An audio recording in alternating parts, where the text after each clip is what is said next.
Gomendatuko ditut bi, alde batetik Miren Amurizakek playback atera du, susargitaletxearekin, eta bestaldetik Marikita Tamburinek bizirik iraun, saiakera edo ez fikziozko obra atera du maiatzekin, esanen nuke ez dela oraingoa, udazkenekoa, baina bueno, ez da hain zarra da eta bi horiek gomendatuko nituzke. Iruditzen zait, Mirenek egin den duela maistra lan ikaragarria, alde askotatik, binera beren historia kontatzen du, baina, bueno, bai ahotsak eta bai konparazioak eta bai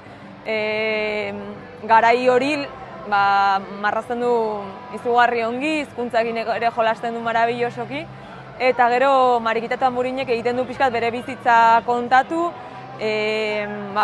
emazte borrokalari ikuspegitik eta pixkat egiten du atzera begiratze bat eta bere bizitzaren berri eman.